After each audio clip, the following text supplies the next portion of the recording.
Hi hello నమస్తే, నేను మీ anchor Shiva. Welcome to iDream Media. ఈరోజు మన ముందున్న గెస్ట్ దివ్యశ్రీ.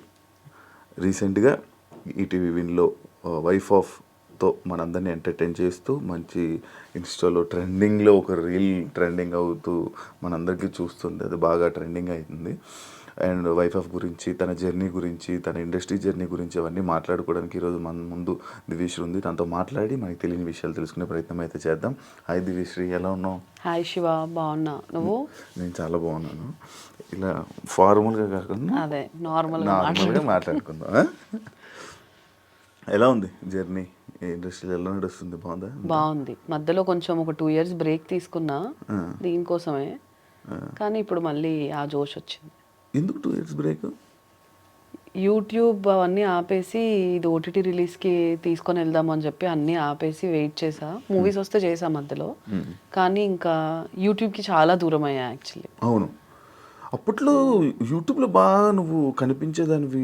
షార్ట్స్లోని, యూట్యూబ్ షార్ట్స్లోని, ఇన్స్టాగ్రామ్లోని మొత్తం. అంటే జనాలందరికీ యూట్యూబ్ అంటే ఏంటో, సిరీస్లు అంటే ఏంటో తెలుస్తున్న టైంలో దివ్యశ్రీ బాగా అందరికీ ఆడియన్స్లోకి వెళ్ళింది. అవును, సడన్గా మళ్ళీ ఆగిపోయింది. ఎందుకు అది ఎందుకు జరిగింది అలాగా? అదే యూట్యూబ్ నుంచి అంతా చేసిన తర్వాత ఈ మూవీ అనుకున్నప్పుడు కూడా యాక్చువల్లీ వైఫ్ ఆఫ్ యూట్యూబ్ కనే అనుకున్నాం, ఒక వెబ్ సిరీస్ లాగా. బట్ క్వాలిటీ అదంతా బాగా వచ్చేసరికి ఓకే ఇది ఓటీటీకి తీసుకొని వెళ్దాం అనుకున్నాం. అండ్ దెన్ అప్పుడు అందరూ ఏం చెప్పారంటే, ఈ మూవీ చూసిన వాళ్ళు యూట్యూబ్ ఆపేస్తే ఓటీటీకి ఫాస్ట్గా సేల్ అవుద్ది, యూట్యూబ్ ఫేస్ని అంత ఈజీగా యాక్సెప్ట్ చేయరు అన్నట్టు ఏదో చెప్పారు. సరే ఎందుకు రిస్క్ అని చెప్పేసి అక్కడికి అది ఆపేసి దీనికోసం వెయిట్ చేసి మధ్యలో ఏం చేయాలో తెలియక ఇన్స్టా ప్రమోషన్స్, బ్రాండ్స్ ప్రమోషన్ అవన్నీ చూసుకున్నాను. ఎంత సంపాదించేదాన్ని? అలా ఏం లేదు. చెప్పు. ఇప్పుడు 2 సంవత్సరాలు నువ్వు ఓన్లీ ఇన్స్టా మీద, బ్రాండ్స్ మీద ప్రమోషన్లు నడిపించినావంటే ఎంత సంపాదిస్తున్నావు? నాకు నా ఇల్లు అండ్ కార్యం ఈ 2 వెళ్ళే అంత, ఐ మీన్ ఎవ్రీ మంత్ ఒక అమౌంట్ కావాలి. అది వచ్చినంత వరకు ఏదొచ్చినా చేస్తా. 15,000 వచ్చినా చేస్తా, 30 చేస్తా, 60 చేస్తా, ఏదొచ్చినా చేస్తా. కదా రీసెంట్ ఇల్లు కొనుక్కున్నావు, ఇన్స్టా ప్రమోషన్స్ అంత లేదు, మళ్ళీ కష్టపడి కొనుక్కున్నాను. అదే ఎలా ఎలా అప్పుడు జోష్ యాప్ ఉండేది కదా, దాని త్రూ అమౌంట్ వచ్చింది మంత్లీ ఇంత అని. ఒక మంత్లీ 1 lakh ఇచ్చేవాళ్ళు. అది అలా సేవ్ చేసి 1.5 year చేసా. అది మొత్తం తీసుకెళ్ళి డౌన్ పేమెంట్ కట్టేసా. దాని తర్వాత ఇప్పుడు ఈఎంఐలు కష్టపడుతున్నా. బాధ. కష్టమేముంది, మంచిగా ఇన్స్టా నీ ప్రొఫైల్ ఎన్ని బ్రాండ్సే, అంతా అన్ని బ్రాండ్సే. ఇగో సగం పేమెంట్లు రావు, 60 days ఉంటాయి ఒక్కొక్క దానికి. సో ఈ మంత్ నేను ఒక 5 చేసేసినా కానీ 3 months వెయిట్ చేయాలి అమౌంట్ కోసం. కానీ చేస్తున్నావు కదా. కాదు, ఇప్పుడు నార్మల్గా నువ్వు యాక్ట్రెస్, ఒక యాక్టింగ్ ఫీల్డ్లో ఉన్న యాక్టర్, సిరీస్లు చేస్తుంటూ ఇలా మంచి మంచి మూవీ టైప్ ఆఫ్, ఇందులో మూవీ అనుకోవచ్చు. ఇలా చేస్తున్న అమ్మాయి వేరే మూవీ ప్రమోషన్ చేస్తే అది ఎలా ఉంటుంది? ఆడియన్స్కి ఎలా ఉంటుంది? ఎప్పుడైనా ఆలోచించావా? సో ఆలోచించాను. చేస్తున్నప్పుడు నేను కూడా అనుకునేదాన్ని, కరెక్టేనా మనం చేస్తుంది అని. కానీ సరేలే, నేను చేస్తుంది పెద్ద తప్పేం కాదు. ఓకే, నాకు ఒక డబ్బులు కావాలి, దానికోసం నేను తప్పు అయితే చేయట్లేదు. ఏదో ఒకటి మనల్ని ఇలా కూడా జనాలు రికగ్నైజ్ చేసినప్పుడు why don't I use it? So అన్ని దారులు కావాలి నాకు, నేను సర్వైవ్ అవ్వడానికి అవుతున్నా. ఓకే, కానీ నీకు అంటే అలా ఏం అనిపించలేదు, జస్ట్ సర్వైవ్ కోసం వెళ్ళి చేసావు అంటే? కొంతమంది చేయరు కదా, అలా అలా అడుగుతున్నా. ఆలోచించా నేను కూడా చాలాసార్లు అనుకున్నాం, నేను నా ఫ్రెండ్స్ ఇప్పుడు ఎవరెవరి మీద చేస్తున్నాం, అరే ఇంకొద్దులే, ఇంకా ఓన్లీ బ్రాండ్ చేసుకుందామా అన్నట్టు చాలాసార్లు ఆలోచించాం. But end of the day కావాలి, మంచి బ్రాండ్స్ వస్తే ఆ మంత్ నేను చేయను. కొన్ని మంచి బ్రాండ్స్ రాకపోతే ఇంకా తప్పదు, చేస్తా. కదా యూట్యూబ్కి వెళ్ళవా? వెళ్తా సీరియస్లీ. ఇప్పుడు అదే ఈ హవా కొంచెం అయిపోయిన తర్వాత మంచి ప్రొడక్షన్తో మంచి వెబ్ సిరీస్ తీస్తా. ఇంకా అప్పట్లాగా స్కెచ్ వీడియోస్ ట్రెండ్ అయిపోయింది.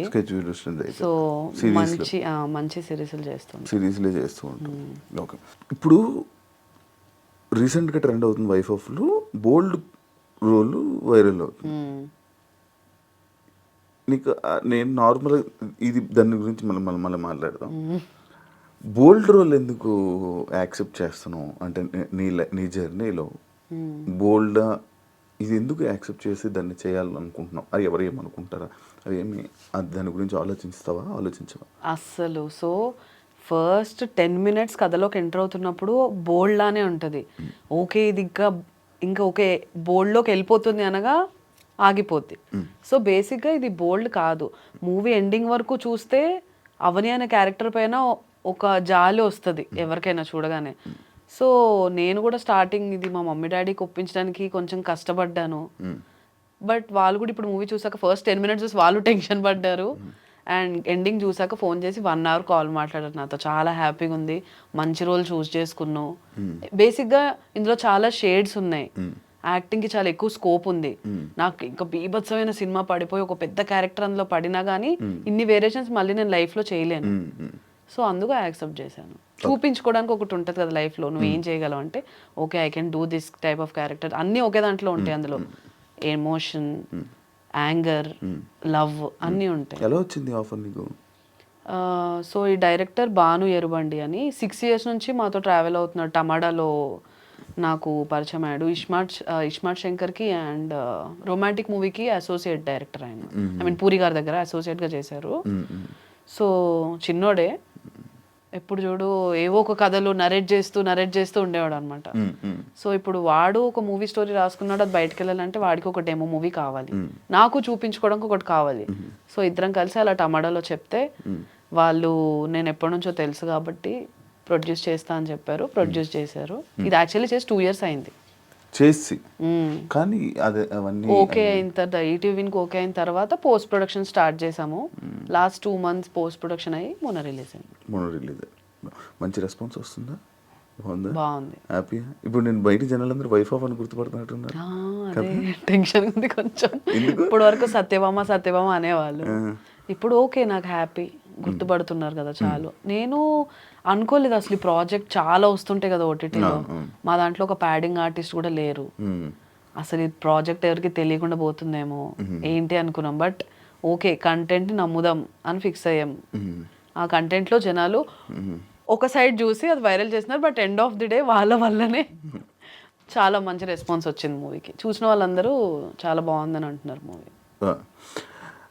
కాదు ఇప్పుడు మనం ఇప్పుడు లైక్ ఇలాంటి రీల్ కానీ వీళ్ళు కానీ బోల్డ్లోని లైక్ ఒక క్యారెక్టర్ వేసి నీకు వైరల్ అవుతూ ఉంటుంది. అంటే నిన్ను ఫ్యూచర్లో తీసుకోవడానికి కూడా ఇలాంటివే తీసుకుంటారు కదా. అంటే లైక్ ఈ రోల్స్ అయితే దివ్యశ్రీకి ఇవ్వాలి, లేదు అలా అవుతూ ఉంటుంది. అది ఉంది. సో ఇప్పుడు ఇక్కడ రాకముందు ఒక 2 మూవీ ఆడిషన్స్కి వెళ్ళాను. వైఫ్ ఆఫ్ చూసే పిలిచారు, కానీ అలా ఏం ఇవ్వలేదు. ఒకటి హీరో సిస్టర్ రోల్కి పిలిచారు, ఒకటి సెకండ్ హీరోయిన్ రోల్ దానికి పిలిచారు.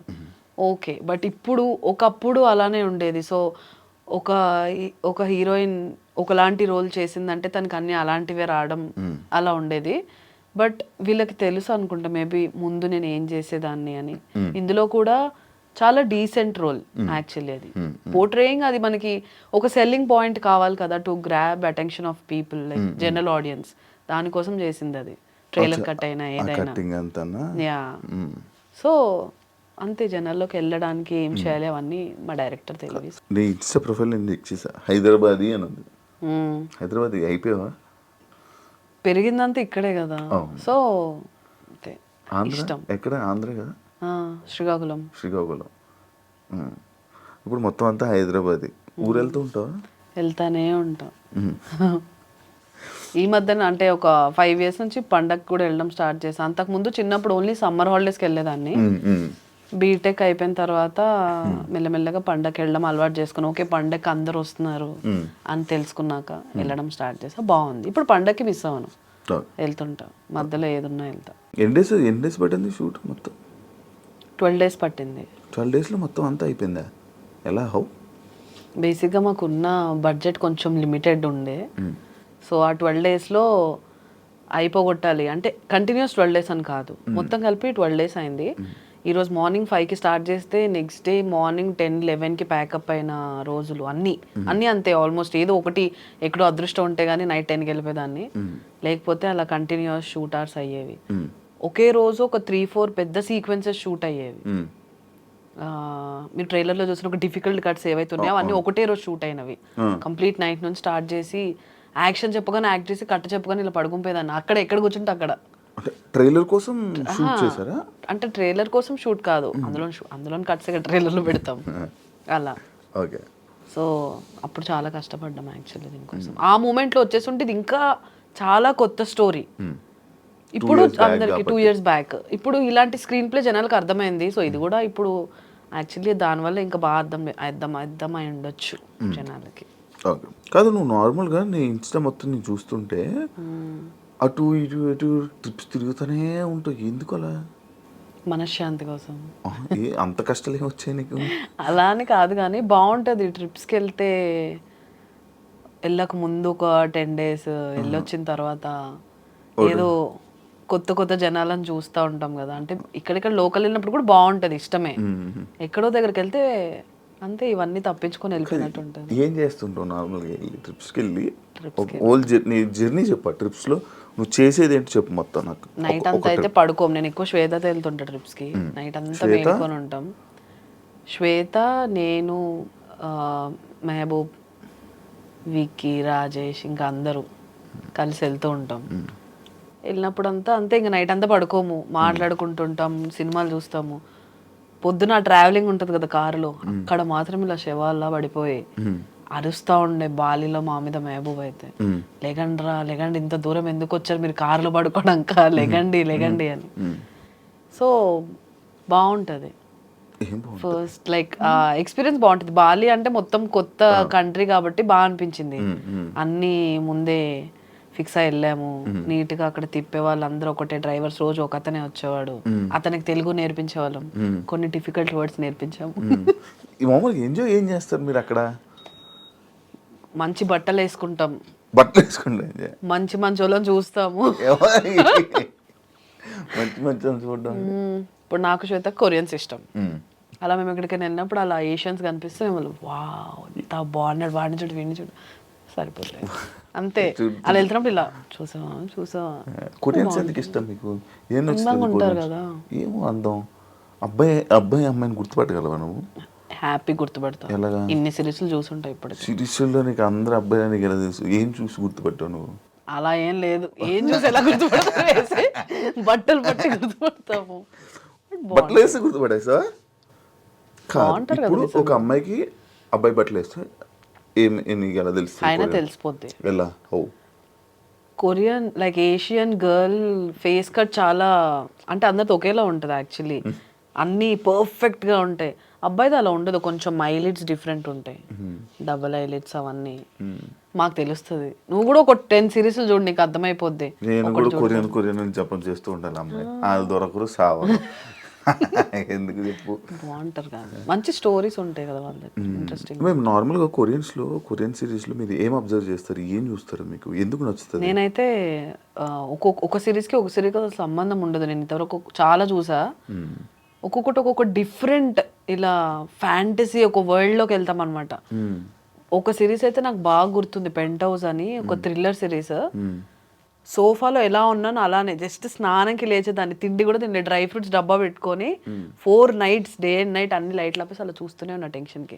కళ్ళు మూసుకుంటే కళ్ళు కూడా వాళ్ళే, అంత ఇంట్రెస్టింగ్ ఉంటుంది. తెలుగు డబ్బులో పెట్టుకుంటావా లేకపోతే కొరియన్లోనే చూస్తా సబ్ టైటిల్స్తో? ఎలా అర్థమవుతుంది?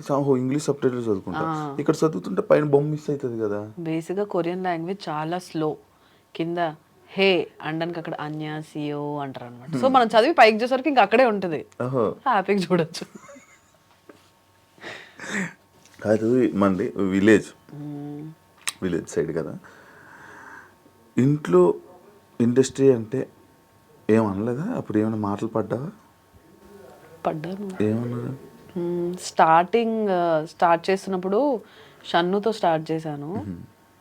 ఒక్కటే షార్ట్ ఫిలిం కదా మమ్మీ, చేసేస్తాను, బాగుంది. అప్పుడు అందరు కవర్ సాంగ్స్ చేస్తున్న ట్రెండ్ అది. యాక్చువల్లీ సాంగ్ అనుకున్నాము, అనుకోకుండా అది సిరీస్ చేయాల్సి వచ్చింది, ఒక ఎపిసోడే చేసిన తర్వాత. ఓకే, అది అయిపోయిన తర్వాత మళ్ళీ పిలిచారు, టమాటాతో చేసా అప్పుడు, షన్ను టమాటాలో ఉన్నప్పుడు. సో మళ్ళీ పక్కింటి కురాడు ఛానల్కి పిలిచారు. అది ఒక ఎపిసోడ్ చేసి నాకు అప్పుడు ఆఫీస్లో వర్క్ చేసేదాన్ని, టైం అయిపోయిందని చెప్పి ఆఫీస్కి వెళ్ళిపోయా. ఫస్ట్ ఎపిసోడ్ చాలా ట్రెండింగ్ అయిపోయింది. అప్పట్లో ఇన్స్టాలో కొన్ని పేజెస్లో వీడియో కట్స్ వెళ్ళడం చాలా రేర్. ఆ వీడియో బాగా వైరల్ అయింది అనమాట. సో వాళ్ళు మళ్ళీ సెకండ్ ఎపిసోడ్ కంపల్సరీ కంటిన్యూ చేయాలని పిలిచారు. ఇంకా అక్కడ నుంచి నాకు చాలా ఇంట్రెస్ట్ వచ్చింది. బయటకు వెళ్తుంటే జనాలు గుర్తుపడుతుంటే ఫస్ట్ నుంచి నాకు ఒక అటెన్షన్ ఇష్టం. స్కూల్లో ఉన్న ఈ అమ్మాయి ప్రతి యాన్యువల్ డేలో డాన్స్ చేస్తుంది అనే పేరు. కాలేజ్లో ఉన్నా కూడా అంతే, ప్రతి ఫెస్ట్లో ఒక ఏదో ఒక ఉంటుంది, either drama or dance. So yeah అనుకోవచ్చు మేబీ. సో అలానే ఆ అటెన్షన్ సడన్గా వచ్చేసరికి ఐ వాజ్ లైక్ ఓకే, మన యాక్టింగ్ నచ్చుతుంది, దీన్ని ఇంకా డెవలప్ చేసుకుందామని దాని తర్వాత కొంచెం కామెడీ పక్కన పెట్టి లవ్ సిరీస్ తీయడం స్టార్ట్ చేశా. తర్వాత మళ్ళీ ఫ్యామిలీ ఆడియన్స్కి దగ్గర అవడానికి సత్యభామ ఛానల్ పెట్టి కంప్లీట్ ఇంకా ఒక father mother brother sister friends ఇలాంటి దాని మీద చేయడం స్టార్ట్ చేశాను. సత్యభామ టైంలో బాగా స్ట్రగుల్ అయ్యావు కదా, ఇబ్బంది పడ్డావు కదా, జనాలు కనెక్ట్ అవ్వకపోవడం అవన్నీ. స్టార్టింగ్ లేదు, స్టార్టింగ్ చాలా బాగుంది సత్యభామ. ఫస్ట్ షూట్ చేసినప్పుడు యాక్చువల్లీ నిజంగా ఇబ్బంది పడ్డా. మమ్మీకి ఫోన్ చేసి ఏడ్ చేసా, నా వల్ల కావట్లేదు మమ్మీ, నేను మళ్ళీ జాబ్ చేసుకుంటాను. ఆ రోజు ఎలా అంటే ఫుటేజ్ షూట్ చేసిందంతా కార్డ్ పోయింది. ఆఫీస్కి వచ్చేసరి తీసిన వరకే ఎడిట్ చేసి అసలు ఏంటి చూద్దామని చెప్తే కరెంట్ పోయింది. డబ్బింగ్ స్టూడియోకి వెళ్తే ఇంజనీర్ లేడు. ఇలా ఒకేసారి అంతా నెగిటివ్ వైబ్స్ వచ్చేసరికి నేను చాలా ఎడ్ చేసా. అక్కడ నుంచి కొన్ని రోజులు బ్రేక్ తీసుకొని ఫస్ట్ జిగెల్ రాని అని పెట్టాను ఛానల్ పేరు. అది కలిసి రాలేదు, సత్యభామ పెట్టా. జిగెల్ 4-5 years బ్యాక్ కదా, 5 years 6 years 2018 6 years బ్యాక్. నేను అప్పుడు నిన్ను ఫస్ట్ మనం ఇంటర్వ్యూ చేసాను. నేను కొత్త అప్పుడప్పుడే వస్తున్నా పువ్వు, నేను అప్పుడే వచ్చాను జస్ట్. అప్పటికి చాలా చేసావు మంచిగా వైరల్. అవును, చాలా షార్ట్ ఫిల్మ్స్ చేశాను. ఇంకా ఇంట్లో మా అమ్మమ్మ వాళ్ళు ఎలా అంటే ఏదో ఒక ఉద్యోగం చేసుకుంటే ఆ 20-30 వేలు జీతం ఉన్నా కానీ బాగుండేది చెప్పుకోవడానికి, ఎందుకు ఇదన్నీ మనకు అవసరమా, ఎవ్వరు లేరు మన ఫ్యామిలీలో ఈ ఫీల్డ్లోకి, అమ్మాయిని ఎందుకు పంపించడం, ఇలా అనేవాళ్ళు. సరే నేను చేస్తున్నావు చూడండి, చూసిన తర్వాత మాట్లాడండి అని చెప్పాను. చేస్తున్నామని ఓకే. ఇంకా మెల్లమెల్లగా మా మమ్మీకి మా మావయ్యకి వీళ్ళందరికీ ఒక ఇంట్రెస్ట్ అనమాట. ఒక వీక్ నా వీడియో రాకపోతే ఏమైంది, ఎందుకు వీడియో రావట్లేదు అని అడిగేదాకా వచ్చేసారు. సో అప్పుడు ఓకే ఇంక మనం చెయ్యొచ్చు అని చెప్పి మెల్లగా మూవీస్లోకి వచ్చాను. సో అలా అలా ఇప్పుడు ఏం అనడం మానేశారు. మా డాడీ బిగ్గెస్ట్ సపోర్ట్ ఫస్ట్ నుంచి, దానికి నచ్చింది చేయని. ఏం చేస్తుంటారు అమ్మా నాన్న? మమ్మీ పంచాయతీరాజ్ సెక్రటరీ ఊర్లోనే, డాడీ బిజినెస్ ఇక్కడే హైదరాబాద్. డాడీ ఇక్కడ ఉంటారు, అమ్మ అక్కడ ఉంటుందా? Daddy up and down, mummy దగ్గర మా దగ్గర తిరుగుతూ ఉంటారు. మమ్మీ ఊర్లోనే. ఇంకా చెల్లి నాతోనే ఉంటుంది, జాబ్ చేస్తుంది. జాబా? మీ ఇండస్ట్రీకి తీసుకుని వస్తావు ఏంటి? నో, ఏ వద్దులే, ఒకరు ఉన్నాం కాదు కాదు, దానికి ఇంట్రెస్ట్ లేదు. ఓకే అలానా? ఆల్రెడీ నేను దాన్ని నా లాక్డౌన్ లో చేసిన వీడియోస్ ఫోన్ లోనే షూట్ చేసేసేదాన్ని. అప్పుడు దాన్ని ఆల్రెడీ పెట్టుకున్నా, విసిగిపోయేది, నన్ను ఎందుకు పెడతావు, నాకు డబ్బింగ్ ఇవన్నీ చిరాకు అని. ఇప్పుడు నేను చేసే ఇంట్లో ఏ బ్రాండ్స్ ఏం చేసినా 90% మా చెల్లె షూట్ చేస్తుంది. ఇలా బట్టలు వేసుకో, అలా తిరుగు, హెయిర్ మంచిగా చూసుకో, అన్ని సజెషన్స్ ఇస్తుంది. బట్ ఆమె కెమెరా ముందుకు రావడం అంత ఇంట్రెస్ట్ లేదు. వెనుకుండి చాలా సపోర్ట్ చేస్తుంది కానీ camera back side versus like మా కెమెరా మ్యాన్ కాదు.